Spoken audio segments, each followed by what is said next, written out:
Hello everyone, কেমন আছো তোমরা সবাই? দেখো, এটা হচ্ছে আমার সোনা বাবার জন্মদিনের ব্লগ। এডিট করার অভাবে দেওয়া হচ্ছিল না, গ্যালারিতে পড়েই ছিল। আজকে ভাবলাম শেয়ার করি। মগটা দেখেছো? ওটা কিন্তু আমার সোনার মগ। আর অনেকে বলে না তোর জিনিস কি তোর নাম লেখা, আর আমার সোনার তো মুখই বসানো। তো যাই হোক, ভিডিওটা পুরো দেখো, স্কিপ করো না, খুব ভালো লাগবে।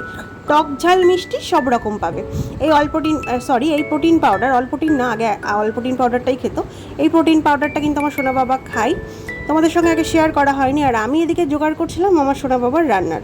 তার কারণ হচ্ছে, তোমরা ওই ভিডিওটা দেখেছো যে ও অনেক কিছু খেয়েছে, দুপুরবেলাতে অনেক কিছু করে দিতে হয়েছিল। তো তাই জন্য তাড়াতাড়ি সব কিছু করছিলাম, যার কারণে তাড়াতাড়ি ওকে টাইম মতো দিতে পারি। এই দিনটা খুব খুব স্পেশাল। একটা মা বাবার কাছে এর থেকে বড় পাওয়ার কিচ্ছু হতে পারে না। কারণ তার সন্তান, মানে শুধু যে সেদিন আমার সন্তান এই পৃথিবীতে এসেছিল তা কিন্তু নয়, আমিও নতুনভাবে জন্মেছিলাম। আর একটা পরিচয় হয়েছিল আমার, সেটা হচ্ছে মা, যেটার জন্য প্রত্যেকটা নারী বসে থাকে। মানে এতটাই কি আর বলবো, প্রত্যেকটা মা নিশ্চয়ই আমার কথাটার মানে বুঝতে পারছো। তো যাই হোক, এটা সেই দিন যেদিন এক টুকরো চাঁদ আমার ঘরে আমার কোলে এসেছিলো, আর তার সেই চাঁদের আলোয় আলোকিত করেছিল শুধু আমাকে না, আমার পরিবারের সকলকে। তো এই দিনটাকে আমি যত যাই করি না কেন আমার কমই মনে হয়। সত্যি মনে হচ্ছে আরও কিছু করলে ভালো হতো, কিন্তু দুপুরে বেশি লোকজন রাখিনি। তার কারণ একটা কমফোর্টেবলের ব্যাপার আছে। আমার কাছে মনে হয় ও যাতে ভালোভাবে খেতে পারে এটাই ভালো। এরকম বলবে যে তাহলে লোকজন থাকলে কি ভালোভাবে খাওয়া যায় না? অবশ্যই যায়, কিন্তু ছোট মানুষ তো, তাই ভাবলাম রাত্রেবেলায় থাক, দুপুরবেলায় কাউকে আর বলবো না। তোর ঘর সাজানো গোছানো হচ্ছিল, সেটাই তোমাদের সঙ্গে শেয়ার করছি। এবার ঘরের মধ্যে বেশি বেলুন দেওয়া হয়নি, কারণ আমার পমপম খুব ভয় পাচ্ছে। গলু পমপম, তোমরা জানো যে আমার আরও ছোটো ছোটো বাচ্চা আছে। ওরা বিড়াল তো কী হয়েছে, আমার কাছে তো আমার সন্তান, তা একটা সন্তানের আনন্দের জন্য আর একটা সন্তানকে তো কষ্ট দিতে পারি না। তাই ঘরের মধ্যে এবার বেলুনটা কম রেখেছি। যে বোঝে না তাকে না বুঝিয়ে যে বোঝে তাকে বোঝানোটাই ভালো। তাই ঈশানকে বললাম, ও নিজেই বুঝতে পেরেছে। তো এই দেখো, এখানে কেক কাটিং চলছিল। কেকটা কিন্তু দারুণ ছিল। আমার সোনা বাবার কিন্তু দেখতে দেখতে 12 হয়ে গেল।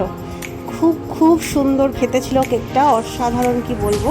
ওর বাবা সব কিছু মনের মতো করে নিয়ে এসেছিলো, দারুণ লেগেছিল কেকটা খেতে। দেখো, সবার আগে কিন্তু বাবাকে খাওয়াচ্ছে। মেয়ে হলে নাকি বাবাদের ওপরে টান বেশি হয়, এখানে দেখি উল্টো। ছেলে তাও বাবার ওপরে টান এতটা বেশি, ভাবা যায়? কিন্তু আমার তো এটা নিয়ে একদম হিংসা নেই না গো। বাবাকে ভালোবাসুক আর মাকে ভালোবাসুক, একই তো ব্যাপার, তাই না?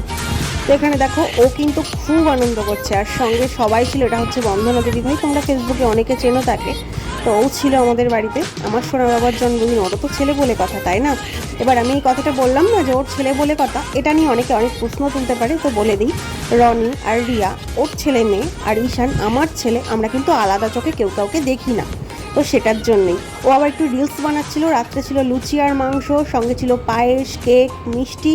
তো আমরা হই হই করে পুরো দিনটা কাটালাম। কোথা দিয়ে চলে গেল দিনটা বুঝতেও পারলাম না। খুব আনন্দ করেছি, সবাই মিলে খুব মজা করেছি। তোমাদের যদি ভিডিওটা ভালো লেগে থাকে, তোমরা কমেন্টে জানিও। আমার সোনাকে অনেক অনেক আশীর্বাদ।